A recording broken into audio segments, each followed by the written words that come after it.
കേരളീയ സമൂഹത്തിൽ ആളുകളുടെയൊക്കെ തന്നെ വലിയ മനസ്സിലിടം നേടിയിട്ടുള്ള വി.എസ്. അച്യുതാനന്ദൻ ചിതയിൽ അമർന്നു കഴിഞ്ഞിരിക്കുന്നു വലിയ ചുടുനാട്ടിൽ.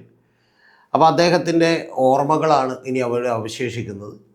പക്ഷെ അതിൻ്റെ പുറത്തും ഒരു വലിയ വിവാദം തുടങ്ങിയിരിക്കുകയാണ്. ആ വിവാദം വി.എസ്. അച്യുതാനന്ദൻ എന്ന് പറയുന്ന കമ്മ്യൂണിസ്റ്റ് നേതാവ് ഒരു മുസ്ലിം വിരുദ്ധനായിരുന്നു എന്നുള്ളതാണ് ചർച്ച. ഇതിൽ വലിയ അത്ഭുതമൊന്നും നമ്മൾ കാണുന്നില്ല. കാരണം കഴിഞ്ഞ ഏതാണ്ട് 2-3 കൊല്ലങ്ങളായി തൃശ്ശൂർ പൂരത്തിൻ്റെയൊക്കെ മുടക്കൽ മുതൽ നിരവധി വിഷയങ്ങളിൽ, മുനമ്പം വിഷയമാണെങ്കിലും ഏറ്റവും ഒടുവിൽ നിമിഷപ്രിയയുടെ കേസിലാണെങ്കിലും ഒക്കെ തന്നെ വർഗീയമായിട്ടുള്ള ചേരിതിരിവുകൾ സൃഷ്ടിക്കാനായിട്ട് കുതന്ത്രങ്ങളും ഈ പറയുന്ന പോലെ കുയുക്തികളുമൊക്കെ ആയിട്ട് നമ്മുടെ ആളുകൾ ഇറങ്ങി തിരിച്ചിരിക്കുകയാണ്.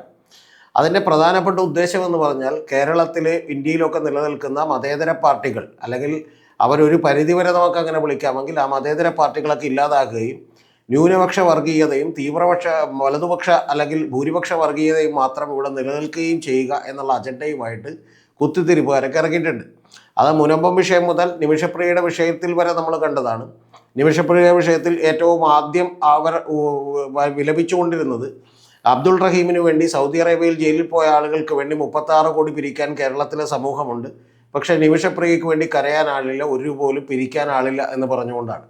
പക്ഷെ പിന്നീട് നമുക്കെല്ലാം അറിയാം, കാന്തപുരം അബൂബക്കർ മുസ്ലിയാർ ഇടപെടുകയും നിമിഷപ്രിയയുടെ വധശിക്ഷ നീട്ടിവെക്കുകയും ചെയ്തതോടുകൂടി ഇവരെല്ലാം തന്നെ പരിഭ്രാന്തിയിലാവുകയും യഥാർത്ഥത്തിൽ നിമിഷപ്രിയ ഒരു ക്രൂരമായ കൊലപാതകം നടത്തിയതാണ്, അതുകൊണ്ട് നിമിഷപ്രിയയ്ക്ക് വേണ്ടി നമ്മൾ വാദിക്കേണ്ടതില്ല, അങ്ങനെ വാദിച്ച് ഒരു പൊതുമനസ്സ് അവരെ രക്ഷപ്പെടുത്തിയെടുക്കേണ്ട ബോധത്തിലേക്കൊന്നും പോകേണ്ടതില്ല എന്ന് പറഞ്ഞുകൊണ്ട് സോഫ്റ്റായിട്ടും ചിലരൊക്കെ കാന്തപുരം അബൂബക്കർ മുസ്ലിയാർക്ക് വിദേശത്ത് ഈ തീവ്രവാദ പ്രസ്ഥാനങ്ങളുമായിട്ടൊക്കെ ബന്ധമുണ്ട്, അതിനെക്കുറിച്ച് അന്വേഷിക്കണം എന്നൊക്കെ പറയുകയും ചെയ്തു. ഇതിനകത്ത് എന്തെങ്കിലുമൊക്കെ ഉണ്ടെങ്കിൽ തന്നെ അത് കേന്ദ്ര ഗവൺമെൻറ്റാണ്, അവരെ അന്വേഷിക്കട്ടെ. പക്ഷേ ഈ നിമിഷപ്രിയയെ വെറുതെ വിടണം എന്നുള്ളതല്ല ഇവരുടെ ആഗ്രഹമുണ്ടായിരുന്നത്. കാന്തപുരത്തെ അന്വേഷിച്ച് പിടികൂടുക എന്നുള്ളതും ഇവരുടെ ആവശ്യമൊന്നുമല്ല. ഇവരുടെ ആവശ്യമെന്ന് പറയുന്നത് ഇത്തരത്തിൽ സമൂഹത്തിൽ വിഭജനവും വർഗീയതയും ഒക്കെ ഉണ്ടാക്കാനായിട്ട് എന്ത് കിട്ടും എന്ന് നോക്കിക്കൊണ്ടിരിക്കുകയാണ്. അപ്പോൾ അതിൻ്റെ ഏറ്റവും ഒടുവിലത്തെ ഉദാഹരണമായിട്ട് ഇപ്പോൾ അവർക്ക് കിട്ടിയിരിക്കുന്നത് വി.എസ്. അച്യുതാനന്ദനെയാണ്.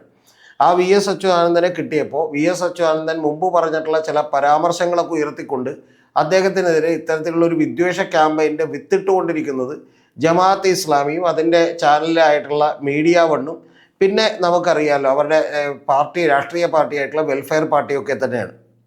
അപ്പോൾ ആ വെൽഫെയർ പാർട്ടിയുടെ നാഷണൽ വൈസ് പ്രസിഡൻ്റ് ആയിട്ടുള്ള ഒരു പുങ്കവനുണ്ട്, അദ്ദേഹത്തിൻ്റെ പേര് ഹമീദ് വാണിയമ്പലം എന്നുള്ളതാണ്. ഇവർക്കൊന്നും 1% പോലും പിന്തുണ കേരളത്തിലില്ല, പക്ഷേ ഇത്തരത്തിൽ കുത്തിത്തിരിപ്പുകൾ ഉണ്ടാക്കാനും വർഗീയമായിട്ടുള്ള വിഭജനത്തിനുമൊക്കെ ഇവർക്ക് സാധിക്കുന്നു എന്നുള്ളത് വലിയ കാര്യമാണ്. ഇദ്ദേഹത്തിൻ്റെ മകനുണ്ട്, ആ മകനെയൊക്കെ ഇദ്ദേഹം വളർത്തിയത് വളരെ ഗംഭീരമായിട്ടാണ് എന്നുള്ളത് ഞാൻ പറയേണ്ടതില്ലല്ലോ. അപ്പോൾ അതുകൊണ്ട് തന്നെ ആ മകനിട്ടേക്കണ ഒരു പോസ്റ്റ് ഞാൻ നിങ്ങളോട് വായിക്കാം. മലപ്പുറത്തെ വിദ്യാർത്ഥികൾ കോപ്പിയടിച്ച് ജയിച്ചവരാണ് എന്ന് പറഞ്ഞ അപകടകരമായ മുസ്ലിം വിരുദ്ധ വർഗീയ വിഷം ചീറ്റി യോഗിക്കും അമിത്ഷാക്കും തുടങ്ങി എല്ലാ വർഗീയവാദികൾക്കും റെഫറൻസുകൾ നൽകിയ എന്ന് പറഞ്ഞാൽ യോഗിയും അമിത്ഷായും ഒക്കെ ഇവിടെ വി.എസ്. അച്യുതാനന്ദൻ എന്ത് പറയുന്നു എന്നുള്ളതനുസരിച്ചിട്ടാണ് റെഫറൻസ് എടുത്ത് നൽകിയ. ഇനി അടുത്ത വാചകമാണ്, എത്രയോ മക്കളെ അനാഥരാക്കിയ, പല കൂട്ടക്കൊലകൾക്കും നേതൃത്വം നൽകിയ. ഇതെന്താണ് പുള്ളി ഉദ്ദേശിച്ചതെന്ന് നമുക്കറിയില്ല. കൂട്ടക്കൊലകൾക്ക് നേതൃത്വം നൽകിയ കമ്മ്യൂണിസ്റ്റ് തീവ്രവാദി വി.എസ്. കേരളം ഇസ്ലാമിക രാജ്യമാകാൻ കാത്തു നിൽക്കാതെ പടമായി. എങ്ങനെയുണ്ട്? ഇതാണ് ഫേസ്ബുക്ക് പോസ്റ്റ്. ആദരാഞ്ജലികൾ എന്ന് പുള്ളി കൊടുത്തിട്ടുണ്ട്, ചെറിയൊരു ദയവ് പുള്ളിക്ക് തോന്നിയിട്ടുണ്ട്. അതിൻ്റെ താഴെ NB കൊടുത്തിട്ടുണ്ട്. ആ NB, ശ്വാസമുണ്ടെങ്കിലും ശ്വാസം നിലച്ചാലും വർഗീയവാദി തന്നെ എന്ന് പറഞ്ഞാണ് ഈ മറ്റേ പുള്ളി പോസ്റ്റ് ഇട്ടേക്കണത്, ഈ പയ്യൻ പോസ്റ്റ് ഇട്ടേക്കണത്. എങ്ങനെയുണ്ട്? പറഞ്ഞത് ഹമീദ് വാണിയമ്പലം എന്ന് പറയുന്ന മറ്റേ നാഷണൽ വൈസ് പ്രസിഡൻ്റാണ് വെൽഫെയർ പാർട്ടിയുടെ, ഒരു രാഷ്ട്രീയ പാർട്ടിയുടെ നാഷണൽ വൈസ് പ്രസിഡൻ്റിൻ്റെ മകനാണ്. ഇനി മകൻ പോസ്റ്റ് ഇട്ടോ എന്നുള്ളത് അവിടെ നിൽക്കട്ടെ. ഇനി മകനായതുകൊണ്ട് എനിക്ക് ബന്ധമില്ല എന്നൊക്കെ വേണമെങ്കിൽ ഹമീദ് വാണിയമ്പലത്തിന് പറയാം, കാരണം ഓരോ വ്യക്തികളാണ്, പ്രായപൂർത്തിയായിട്ടുള്ള ആൾ തന്നെ ആയിരിക്കും എന്ന് ഞാൻ വിചാരിക്കുന്നു. ഇനി ഈ പ്രചരണം എപ്പോൾ തുടങ്ങിയതാണ്? പ്രചരണം ഇപ്പോഴെങ്കിലും തുടങ്ങിയതല്ല. പ്രചരണം ഈ വി.എസ്. അച്യുതാനന്ദന് 100 വയസ്സ് തികയുന്ന സമയത്ത് ഏതാണ്ട് 1 കൊല്ലം മുമ്പ് തന്നെ ഈ മീഡിയ വണ്ണൻ്റെ ചാനലിൽ ഔട്ട് ഓഫ് ഫോക്കസ് ഒക്കെ നയിക്കുന്ന അടുപ്പുകൂട്ടി ചർച്ചയിൽ ദാവീദ് കമ്പനിയുണ്ട്. ആ ദാവീദ് കമ്പനിയുടെ നിങ്ങൾക്കറിയാലോ, ദാവീദാണ് അവരുടെ തിങ്ക് ടാങ്ക്, അതായത് ഈ പറയുന്ന വെൽഫെയർ പാർട്ടിയുടെയും അതായത് ജമാഅത്തെ ഇസ്ലാമിയുടെ ഒക്കെ തിങ്ക് ടാങ്ക്. അവർ ഇസ്ലാമിക ഭരണകൂടം സ്ഥാപിക്കണമെന്ന് ആഗ്രഹമുള്ളവരാണ്, പക്ഷേ ഇപ്പോൾ തൽക്കാലം അവരത് പുറത്തു പറയില്ല. അപ്പോൾ അത്തരത്തിലുള്ള ഈ പറയുന്ന ദാവീദ് വന്നിട്ട് വി.എസ്. അച്യുതാനന്ദനെ ഒന്ന് വിലയിരുത്തുന്നുണ്ടായിരുന്നു. അതിൽ തന്നെ അദ്ദേഹം ആദ്യം പറഞ്ഞു തുടങ്ങുന്നത്, എനിക്ക് സമയം വേണം, ഇത് പെട്ടെന്നൊന്നും അങ്ങോട്ട് പറഞ്ഞ് അവസാനിപ്പിക്കാൻ കഴിയില്ല എന്നുള്ളതാണ്. എന്നിട്ട് അദ്ദേഹം പറഞ്ഞിരിക്കുന്നത് ഏതാണ്ട് 8-9 മിനിറ്റ് എടുത്ത് പറഞ്ഞേക്കണതിൻ്റെ രക്തചുരുക്കം ഇതാണ്: VS എന്ന് പറയുന്നത് ഒരു ഇസ്ലാമോഫോബിയക്ക് കേരളത്തിൽ ആധികാരികത നൽകിയിട്ടുള്ള ഒരു നേതാവാണ് എന്നുള്ളതാണ് പറയുന്നത്. അതിന് ഇദ്ദേഹം ഉദാഹരണമായി ചൂണ്ടിക്കാണിക്കുന്ന ഉദാഹരണം സാധാരണ ഇദ്ദേഹം പറയുന്നത് പോലെ തന്നെയുള്ള പച്ചക്കള്ളമാണ്. ഇതിനു മുമ്പ് നമ്മളിവിടെ വീഡിയോ ചെയ്തിട്ടുണ്ട്. അദ്ദേഹം ഒരു ലോക്കൽ കമ്മിറ്റി സെക്രട്ടറിയുടെ ടിപ്പർ പിടിച്ചു കൊടുത്തിട്ട് പോയതുമായി ബന്ധപ്പെട്ട് എങ്ങനെയാണ് മുസ്ലിം നാമധാരിയായിട്ടുള്ള ഒരു പോലീസ് ഉദ്യോഗസ്ഥൻ്റെ പേര് മാറ്റി അവിടെ ഒരു പിള്ള എന്ന് പറയുന്ന ഒരു ഹിന്ദു നാമധാരിയെ വെച്ചതെന്നും അവിടെ മുസ്ലിം വേട്ടയാണ്, RSS വൽക്കരണമാണ് പോലീസിൽ നടക്കുന്നതെന്നുമൊക്കെ ഇദ്ദേഹം ന്യായീകരിച്ചുകൊണ്ട്, അത് മറ്റൊരു വീഡിയോയിലുണ്ട്, നിങ്ങൾക്കത് കാണാൻ വേണമെങ്കിൽ ഈ ചാനലിൽ തന്നെ കിടക്കുന്നുണ്ട്. അപ്പോൾ അതിൽ അടുത്തൊരു കാര്യം എന്ന് പറയുന്നത്, ഇതിൽ അദ്ദേഹം പറയുന്നതും പച്ചക്കള്ളമാണ്. ഇദ്ദേഹം പറയുന്നത് മുസ്ലിം ഭൂരിപക്ഷ പ്രദേശമാക്കി അവർ മാറ്റാൻ ശ്രമിക്കുന്നുണ്ട് എന്ന് പറഞ്ഞ് VS ഒരു പ്രസ്താവന നടത്തിയിട്ടുണ്ട് എന്ന് പറഞ്ഞിട്ട് അദ്ദേഹം അതിൻ്റെ ഇടയിലൂടെ പറയുന്നത് അത് NDF-നെ കുറിച്ചാണെന്നൊക്കെ പറയാമെങ്കിൽ പോലും അങ്ങനെ പറയാമോ എന്നുള്ളതാണ്. ഈ പ്രസ്താവന എന്താണെന്ന് ഞാൻ നിങ്ങളോട് പറയാം. ഡൽഹിയിൽ വെച്ച് 2010, അതായത് ജോസഫ് ഫാഷനെയൊക്കെ കൈവെട്ടി കാലമൊക്കെ വെട്ടി നിൽക്കുന്ന സമയത്ത് VS അച്യുതാനന്ദനോട് പത്രസമ്മേളനത്തിൽ ഒരു ചോദ്യം വരുന്നു. ആ ചോദ്യത്തിൽ വെച്ചിട്ട് VS അച്യുതാനന്ദൻ അതിനോട് മറുപടി പറയുന്നു. ആ മറുപടി പറയുന്നത് NDF-നെ കുറിച്ചാണ്. അതിൽ കൃത്യമായി പറയുന്നുണ്ട് NDF-നെ കുറിച്ചാണ്. പിന്നെ അവർ എന്നും ഇദ്ദേഹം പറയുന്നുണ്ട്. അത് പിന്നീട് ആവർത്തിക്കേണ്ട കാര്യമില്ലല്ലോ. ആ NDF-നെ കുറിച്ച് അദ്ദേഹം പറയുന്ന ഒരു കാര്യം, NDF ആളുകൾ അവർ തീവ്രവാദ പ്രസ്ഥാനങ്ങളൊക്കെ തന്നെ കേരളത്തെ ഒരു മുസ്ലിം ഭൂരിപക്ഷ പ്രദേശമാക്കി മാറ്റാൻ ശ്രമിക്കുന്നു എന്നും അത്തരത്തിൽ പല കല്യാണങ്ങൾ അല്ലാത്ത മുസ്ലിം ചെറുപ്പക്കാരെ പണം കൊടുത്തവർ പല ചെറുപ്പക്കാരെയും അവർ പണം കൊടുത്ത് മുസ്ലിങ്ങളാക്കുന്നു എന്നും പിന്നീട് ചില കല്യാണങ്ങളിലൂടെയൊക്കെ തന്നെ മുസ്ലിം ഭൂരിപക്ഷം കൂട്ടാൻ അവർ ശ്രമിക്കുന്നു എന്നും അത്തരത്തിലുള്ളൊരു പദ്ധതിയാണ് അവർ നടപ്പിലാക്കുന്നതെന്നും ഒക്കെ ഇവർ പറയുന്നുണ്ട്. ഈ NDF എന്ന് പറയുന്നതും അതുപോലെ തന്നെ പിന്നീട് പോപ്പുലർ ഫ്രണ്ടുമൊക്കെയായി മാറിയതൊക്കെ ആരാണെന്ന് നിങ്ങളൊന്ന് ആലോചിക്കണം കേട്ടോ. ജമാഅത്തെ ഇസ്ലാമിയുടെ സ്റ്റുഡൻറ് വിങ് ആയിരുന്നു സിമി എന്ന് പറയുന്നത്. ആ സിമിയിൽ ഒക്കെ അന്ന് ഉണ്ടായിരുന്ന സിമിയുടെ സ്ഥാപകരായിട്ടുള്ള 10-7 പേരും കൂടി സ്ഥാപിച്ചിട്ടുള്ള പരിപാടിയാണ് ഈ PFI എന്നൊക്കെ പറയുന്നതും SDPI എന്നൊക്കെ പറയുന്നു. SDPI അവരുടെ രാഷ്ട്രീയ പാർട്ടിയാണ്.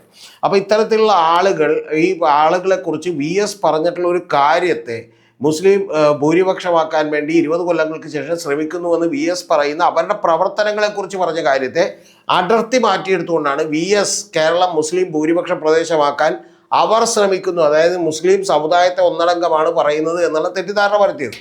ഇനി ഇതിന് ഇദ്ദേഹം കൊടുക്കുന്ന ഒരു വ്യാഖ്യാനമുണ്ട്. ആ വ്യാഖ്യാനം ഇത് NDF-നെ കുറിച്ച് പറഞ്ഞതാണ് എന്നുള്ളത് അവിടെ നിൽക്കട്ടെ. ദാവീദ് പറയുന്ന വാചകമാണ് കേട്ടോ, അങ്ങനെ നിൽക്കട്ടെ. പക്ഷേ അദ്ദേഹം ആകെ കൊടുക്കുന്ന ഒരു കാര്യം എന്താണ്, കൊടുക്കുന്ന ഒരു മെസ്സേജ് എന്താണ്, അതായത് മുസ്ലിം ഭൂരിപക്ഷ പ്രദേശമായാൽ എന്തോ കുഴപ്പമുണ്ട് എന്നാണ് കൊടുക്കുന്നത്. കാരണം കേരളം ഇതേപോലെ തന്നെ ഹിന്ദു ഭൂരിപക്ഷ പ്രദേശമായി നിലനിർത്തണം എന്നല്ലേ അതിൻ്റെ വ്യംഗ്യം. ഒരു കമ്മ്യൂണിസ്റ്റുകാരനായിട്ടുള്ള ഒരു നേതാവ് എങ്ങനെയാണത് ആലോചിക്കുന്നത് എന്നുള്ളതാണ്. എന്തൊരു അബദ്ധമാണ് എൻ്റെ ദാവീദ് സാഹിബ് ഈ പറയുന്നത്. ഈ കേരളത്തിലെ കുറച്ച് ആളുകളെ നിങ്ങൾക്ക് പൊട്ടന്മാരാക്കാൻ പറ്റും എന്നുള്ളത് യാഥാർത്ഥ്യമാണ്. ഇപ്പം ഞാൻ കഴിഞ്ഞ ദിവസം ഒരു വീഡിയോ ചെയ്തിട്ടുണ്ട്, നിങ്ങൾ കണ്ടിട്ടുണ്ടാവും. അത് വെള്ളാപ്പള്ളി നടേശൻ പറഞ്ഞ രാഷ്ട്രീയ പദ്ധതി എന്താണ് എന്നുള്ളതിനെക്കുറിച്ച് ഞാനൊരു വീഡിയോ ചെയ്തിട്ടുണ്ട്. അത് ഹിന്ദു, ഞാൻ ക്രൈമിലും ഓൺലൈനിൽ ചെയ്തിട്ടുണ്ട്, നമ്മുടെ ഇതിനകത്ത് ചെയ്തിട്ടുണ്ട്. അതായത് ഹിന്ദു ഭൂരിപക്ഷം എങ്ങനെയാണ് ഇന്ത്യ ഒരു മുസ്ലിം രാഷ്ട്രമാകുമോ, മുസ്ലിം ഭൂരിപക്ഷ പ്രദേശമാകുമോ എന്നുള്ളത് ഞാൻ ചോദിക്കുകയും അങ്ങനെ ആകാൻ ഒരു സാധ്യതയില്ലെന്ന് പറയുകയും 3.5 കോടി ഉണ്ടായിരുന്ന മുസ്ലിം ജനത ഇന്ത്യയിൽ ഇപ്പോൾ ഏതാണ്ട് 17 കോടിയിലേക്ക് എത്തിയിട്ടുണ്ട് എന്ന് പറയുകയും എന്നാൽ 36 കോടി ഉണ്ടായിരുന്ന ഹിന്ദു എന്ന് പറയുന്നത് 30 കോടിയിലധികം ഉണ്ടായിരുന്ന 30 കോടി 40 ലക്ഷം ഉണ്ടായിരുന്ന ഹിന്ദുക്കൾ 96 കോടിയായി മാറിയിട്ടുണ്ട് എന്ന് ഞാൻ പറഞ്ഞിട്ടുണ്ട്. അതിൻ്റെ അർത്ഥം മുസ്ലിം ഭൂരിപക്ഷമായാൽ എന്തെങ്കിലും കുഴപ്പമുണ്ടെന്നാണോ ഞാൻ ഉദ്ദേശിച്ചത്? ഒരു ഫാക്റ്റ് പറയുകയാണ് ചെയ്തിട്ടുള്ളത്. VS അച്യുതാനന്ദൻ എന്ന് പറയുന്ന ഒരാൾ പ്രതിപക്ഷ നേതാവായിരുന്നു, പിന്നീട് മുഖ്യമന്ത്രിയായിരുന്നു. ആ മുഖ്യമന്ത്രി ആയപ്പോൾ അദ്ദേഹത്തിന് സ്വാഭാവികമായിട്ടും കിട്ടിയിട്ടുള്ള ഇൻ്റലിജൻസിലെയും അതുപോലെ മറ്റു ഇൻപുട്ടുകളുടെയും ഒക്കെ അടിസ്ഥാനത്തിൽ അദ്ദേഹം ഒരു ഫാക്റ്റ് പറയുകയാണ് ചെയ്തത്. അദ്ദേഹം NDF-നെയും തീവ്ര നിലപാടുകാരെയും തുറന്നു തീർക്കുകയാണ് ചെയ്തത്. ഒരു മതേതരത്വ വിശ്വാസി എന്ന് പറയുന്നത് ഭൂരിപക്ഷ വർഗീയതയെ മാത്രമല്ല ന്യൂനപക്ഷ വർഗീയതയും തുറന്നു തീർക്കുകയാണ് ചെയ്യേണ്ടത്. അതാണ് യഥാർത്ഥത്തിൽ VS ചെയ്തിട്ടുള്ളത് എന്നുള്ളത് ആ ഇൻ്റർവ്യൂ മുഴുവനായിട്ടും കണ്ട് ആർക്കും മനസ്സിലാവും. പക്ഷെ ആടിനെ പട്ടിയാക്കുകയും പിന്നെ പേപ്പട്ടിയാക്കുകയും ചെയ്യുന്ന ദാവീദ് കമ്പനിക്കാർക്ക് മാത്രം അത് മനസ്സിലാവില്ല. അത് യഥാർത്ഥത്തിൽ ഹമീദ് വാണിയമ്പലത്തിൻ്റെ മകനും മനസ്സിലാകാൻ ഒരു സാധ്യതയില്ല. അതുകൊണ്ടിട്ടാണ് ഇത്തരത്തിലുള്ള പരാമർശങ്ങൾ, കൂട്ടക്കൊലകൾക്ക് നേതൃത്വം കൊടുത്തിട്ടുള്ള പോൾപോട്ടിനെ പോലെയൊക്കെയുള്ള ആളുകളാണെന്ന് പറയുന്ന ഈ പറഞ്ഞ വാദങ്ങളൊക്കെ ഇവിടെ ഉന്നയിക്കുന്നത്. ഇനി അതവിടെ നിൽക്കട്ടെ. ഇവര് മറ്റൊരു കാര്യം കൂടി പ്രചരിപ്പിക്കുന്നുണ്ട്. അതെന്താണെന്ന് നിങ്ങൾക്കറിയൂ? അത് യഥാർത്ഥത്തിൽ ഇവർ പറയുന്നത് ഈ പറയുന്ന നാലകത്ത് സൂപ്പി മന്ത്രിയായിരിക്കുമ്പോൾ എൻട്രൻസ് പരീക്ഷയിലൊക്കെ തന്നെ മലപ്പുറത്ത് നിന്ന് വലിയ തോതിലുള്ള വിജയങ്ങൾ കൈവരിക്കുകയും ചെയ്തപ്പോൾ അതിനെതിരെ കുട്ടികൾ കോപ്പിയടിച്ചിട്ടാണ് എന്ന് VS പറഞ്ഞു എന്നാണ് പറയുന്നത്. കുട്ടികൾ കോപ്പിയടിച്ചു എന്ന് VS പറഞ്ഞില്ല, പകരം അതിനെക്കുറിച്ചൊരു ചോദ്യം വന്നപ്പോൾ അതിൽ സംശയങ്ങളുണ്ടെന്ന് പറഞ്ഞപ്പോൾ അത് അന്വേഷിക്കപ്പെടട്ടെ എന്നുള്ളതാണ് VS പറഞ്ഞത്. അപ്പോൾ ഇത്തരത്തിലുള്ള കാര്യങ്ങളെയൊക്കെ വളരെ വിദഗ്ധമായി വളച്ചൊടിച്ചുകൊണ്ട് ജനത്തിനെ പൊട്ടന്മാരാക്കുന്ന പണി ഇവർ മാത്രമല്ല ചെയ്യുന്നത്, മറ്റു പല ആളുകളൊക്കെ ചെയ്യുന്നുണ്ട്. ഞാൻ 1-2 ഉദാഹരണങ്ങൾ കൂടി നിങ്ങളോട് ചൂണ്ടിക്കാണിക്കാം. അതായത് ഇപ്പം ഈ നമ്മുടെ TG മോഹൻദാസ് എന്ന് പറയുന്ന ഒരു RSSന്റെ ബുദ്ധിജീവി, അദ്ദേഹം ബുദ്ധി ഉള്ള കൂടുതലുള്ളത് കൊണ്ടിട്ട് അദ്ദേഹം ഒരു കൃത്യമായിട്ടൊരു നുണ പറഞ്ഞിട്ടുണ്ട്, അല്ലെങ്കിൽ അദ്ദേഹത്തിന് അറിയാൻ പാടില്ലാത്തതാണെന്ന് അറിയില്ല. അറിയാൻ പാടില്ലാത്തതാണെങ്കിൽ അദ്ദേഹം സാധാരണ എപ്പോഴും പറയുന്ന പോലെ സത്യസന്ധമായിട്ടിരിക്കണം, അദ്ദേഹം ആ തെറ്റ് പറയണം.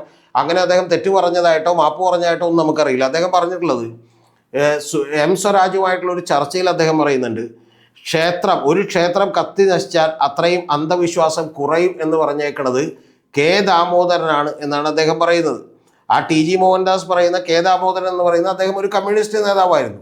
പക്ഷെ K ദാമോദരൻ അത് പറഞ്ഞിട്ടില്ല, പകരം C കേശവൻ എന്ന് പറയുന്ന കോൺഗ്രസ് നേതാവാണ് അത് പറഞ്ഞത്.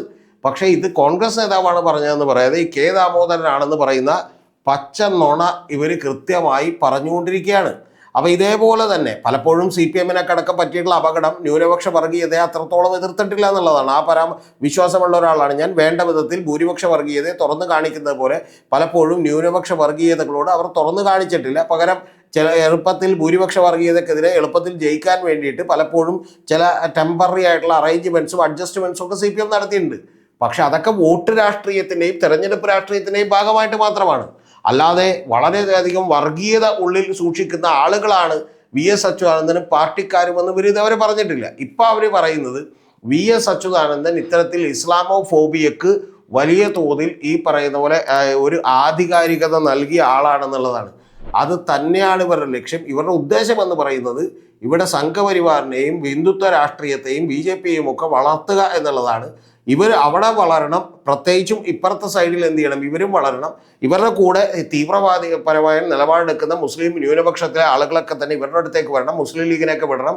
കാരണം മുസ്ലിം ലീഗിനൊന്നും തീവ്രത പോരെന്ന് പറഞ്ഞുകൊണ്ട് അതിനെയൊക്കെ ഇല്ലാതാക്കണം, ഇവർ വളരണം. അതേസമയം തന്നെ അല്ലെങ്കിൽ ആ രാഷ്ട്രീയ പാർട്ടികൾ ഇവർ ഹൈജാക്ക് ചെയ്യണം, അതിനുള്ള ശ്രമങ്ങൾ നടത്തിക്കൊണ്ടിരിക്കുകയാണ്. ഇനി അതേസമയം തന്നെ ഹിന്ദുത്വ രാഷ്ട്രീയ ഈ പറയുന്ന പോലെ വലതുപക്ഷ വർഗീയതയും ഇവിടെ വളരണം. ആ വളർന്നാൽ രണ്ടു പേർക്കും ഇവിടെ സ്വസ്ഥമായിട്ട് നിൽക്കാം. ഇതിൻ്റെ ഇടയ്ക്കുള്ള മതേതരത്വം പുലരുന്ന അതിലൊക്കെ പലപ്പോഴും വെള്ളം ചേർത്തിട്ടുള്ള പാർട്ടികളാണെങ്കിൽ പോലും CPM-ഉം കോൺഗ്രസും പോലെയുള്ള പാർട്ടികളൊക്കെ തന്നെ അങ്ങോട്ട് പരിപൂർണമായും ഇല്ലാതാവുകയും ഇത്തരത്തിലുള്ള ഒരു വളക്കൂറുള്ള മണ്ണിൽ കിടന്ന് പൂന്തു വിളയാടുകയും ചെയ്യുകയാണ് ഈ പറയുന്ന ജമാഅത്തെ ഇസ്ലാമിയുടെ മീഡിയ വണ്ണും അതുപോലെ തന്നെ അവരുടെ വെൽഫെയർ പാർട്ടിയും ഹമീദ് വാണിയമ്പലത്തിൻ്റെ മകനും ഒക്കെ ചെയ്തുകൊണ്ടിരിക്കുന്നത്. ഇത് വലിയ തോതിലുള്ള പ്രചാരണത്തിന് കാരണമാകുകയാണ്. ഇനി ഇതൊക്കെ പോട്ടെ, ഇതിൻ്റെ അടുത്തൊരു ഘട്ടവും കൂടിയുണ്ട്. പല ചർച്ചകളിലൊക്കെ തന്നെ ഇവരുടെ ആളുകളിരുന്ന് ഈ അടുപ്പുകൂട്ടി ചർച്ചയിലിരുന്ന് പറഞ്ഞുകൊണ്ടിരിക്കുന്നത് ഇതിൽ M സ്വരാജ് എന്തുകൊണ്ടാണ് മറുപടി പറയാത്തത് എന്നുള്ളതൊക്കെയാണ്. എന്ന് പറഞ്ഞാൽ ഇപ്പോൾ വെള്ളാപ്പള്ളി നടേശൻ്റെ പ്രസ്താവന വന്നപ്പോൾ എന്തുകൊണ്ടാണ് M സ്വരാജ് പറയാത്തത് എന്നുള്ളതാണ്. M സ്വരാജ് കൃത്യമായി പറഞ്ഞു കഴിഞ്ഞിരുന്നു അദ്ദേഹത്തിൻ്റെ നിലപാട്. പക്ഷെ അങ്ങനെ പറഞ്ഞാൽ പോരാ, കുറച്ചുകൂടി തീവ്രതയോടുകൂടി പറയണം. അതേപോലെ തന്നെ പാർട്ടി സെക്രട്ടേറിയറ്റിൻ്റെ പ്രസ്താവനയിൽ വെള്ളാപ്പള്ളി നടേശൻ്റെ പേരില്ല, ഞാനടക്കം വിമർശിച്ചതാണ്. പക്ഷെ അത് പറഞ്ഞാൽ പോരാ, അങ്ങനെ തന്നെ കുറച്ചുകൂടി തീവ്രമായി പറയണം എന്നുള്ളതാണ് ഇവർ പറഞ്ഞുകൊണ്ടിരിക്കുന്നത്. ഇതൊക്കെ പറയുമ്പോൾ തന്നെ റൈറ്റ് വിങ് ഹിന്ദുത്വയൊക്കെ തന്നെ പശു മാതാവാണെങ്കിൽ കാളയാണോ നിങ്ങളുടെ അച്ഛൻ എന്ന് ചോദിച്ചിട്ടുള്ള VS അച്യുതാനന്ദനെ ഇവർ മറക്കുകയും ചെയ്യുകയാണ്. എന്ന് പറഞ്ഞാൽ ഒരേ സമയം തന്നെ ഈ പറയുന്ന സ്വന്തം പാർട്ടിക്ക് വേണ്ടി വെള്ളം കോരുന്നതിനോടൊപ്പം തന്നെ ഹിന്ദുത്വ വർഗീയ അജണ്ടകൾ പരിപോഷിക്കുന്നതിനുള്ള സ്റ്റാൻഡ് എടുത്തുകൊണ്ടാണ് ജമാഅത്തെ ഇസ്ലാമിയൊക്കെ ഇവിടെ കൃത്യമായി വളരാൻ ശ്രമിക്കുന്നത്. അതിൻ്റെ ഇടയിൽ നിൽക്കുന്ന മതേതരത്വത്തിൻ്റെ ഈ പറയുന്ന പോലെ അംശങ്ങൾ കുറേയെങ്കിലും മതേതരത്വം കാത്തു സൂക്ഷിക്കുന്ന കോൺഗ്രസും അതുപോലെ CPM-നെ പോലെയുള്ള, പ്രത്യേകിച്ച് CPM-നെ പോലെയുള്ള പാർട്ടികൾ തകർന്നടിയണമെന്നും അതിലുള്ള ഹിന്ദുക്കളെല്ലാം തന്നെ, അല്ലെങ്കിൽ ഹിന്ദുക്കൾ അവർക്ക് വോട്ട് ചെയ്യുന്ന ഹിന്ദു സമുദായത്തിലെ ആളുകളൊക്കെ തന്നെ തീർച്ചയായിട്ടും ഇത്തരത്തിൽ BJPയിലേക്കും RSSലേക്കും പോവുകയും ചെയ്യണമെന്ന് ആഗ്രഹിക്കുകയും അങ്ങനെ അവർ വളരുമ്പോൾ അതോടൊപ്പം തന്നെ തൊട്ടിപ്പുറത്തെ സൈഡിൽ നിന്ന് ഞങ്ങൾക്കും കൂടി വളരാം, അങ്ങനെ കേരളത്തെ ഒരു വർഗീയ വിഷം ചീറ്റിക്കൊണ്ട് വർഗീയ വിഭജനം നടത്തിക്കൊണ്ട് ഞങ്ങൾക്ക് കൂടി എന്താണെങ്കിലും ഇതിൽ നിന്ന് 4 നെയ്യപ്പം തിന്നാം എന്ന് വിചാരിക്കുന്ന, വർഗീയ നെയ്യപ്പം തിന്നാമെന്ന് വിചാരിക്കുന്ന, വിഭജനത്തിൻ്റെ രാഷ്ട്രീയം കളിക്കുന്ന പാർട്ടികളായി ഇവരൊക്കെ മാറിക്കൊണ്ടിരിക്കുകയാണ്. ഈ അജണ്ട നേരത്തെ മുതൽ തുടങ്ങിയതാണ്. അത് എം സ്വരാജിൽ എത്തിയപ്പോഴാണ് നമ്മൾ നിലമ്പൂര് കണ്ടതെങ്കിൽ പിന്നീട് ഇപ്പതേ VS അച്യുതാനന്ദനിലേക്ക് എത്തിയിരിക്കുന്നു. നേരത്തെ പറഞ്ഞതുപോലെ മുനമ്പവും തൃശ്ശൂർ പൂരവും പിന്നെ നിമിഷപ്രിയവും അടക്കമുള്ള എല്ലാ വിഷയങ്ങളുടെ കൂട്ടത്തിലേക്ക് VS അച്യുതാനന്ദൻ എന്ന് പറയുന്ന ജീവിതകാലത്ത് വലിയ തോതിൽ നിലപാടുകൾ എടുത്ത, ആ നിലപാടുകളോട് വലിയ തോതിൽ ദാർഢ്യം പ്രഖ്യാപിച്ചിരുന്ന, വലിയ തോതിൽ ആശയപരമായ ഒരു ദൃഢത കൈവരിച്ചിരുന്ന ഒരു നേതാവിനെ പോലും ഇവർ കരുവാക്കുന്നു, അതിൽ തന്നെ വളച്ചൊടിക്കുന്നു എന്നുള്ളതാണ് വാസ്തവം. അതുകൊണ്ട് ഇത് എൻ്റെ പ്രേക്ഷകരോട് പറയാതെ പോയാൽ അത് കാലത്തോട് തന്നെ ചെയ്യുന്ന ഒരു അനീതിയായിരിക്കും എന്നുള്ളത് കൊണ്ടാണ് ഞാൻ ഇത്രയും പറഞ്ഞത്. ഈ നാലകത്തു സൂപ്പിയുടെ കാര്യത്തിലും നേരത്തെ പറഞ്ഞ കാര്യത്തിലും ഈ നമ്മുടെ TG മോഹൻദാസ് പറഞ്ഞുകൊണ്ടിരിക്കുന്ന കേദാമോദരൻ്റെ കാര്യത്തിലൊക്കെ തന്നെ പച്ചക്കള്ളം പറയുന്നതിൽ ഇവർ മത്സരിച്ചു കൊണ്ടിരിക്കുകയാണ് എന്ന് പറയാതെ വയ്യ. അതാണ് യാഥാർത്ഥ്യം. അല്ലാതെ VS ഒരു കാരണവശാലും ഒരു മുസ്ലിം വിരുദ്ധനായിരുന്നില്ല. അതിലേറ്റവും പ്രധാനപ്പെട്ട ഒരു കാര്യം കൂടി ഞാൻ നിങ്ങളോട് പറയാം. സച്ചാർ കമ്മിറ്റിയുടെ അടിസ്ഥാനത്തിൽ ഇവിടെ ഒരു പാലളി മുഹമ്മദ് കമ്മിറ്റി രൂപീകരിക്കുകയും അതിലെന്താണ് ചെയ്യാൻ സാധ്യമാകുന്നത് എന്ന് പഠിക്കുകയൊക്കെ ചെയ്തതും VSന്റെ കാലത്താണ്. ഇത്തരത്തിലുള്ള പല നിലപാടുകളും VS എടുത്തിട്ടുണ്ട്. അതുകൊണ്ട് വിദണ്ഡവാദങ്ങൾ ഉന്നയിച്ചുകൊണ്ട് കേരളത്തെ വിഭജിക്കാനുള്ള പരിശ്രമമാണ് ഇവർ നടത്തുന്നത്.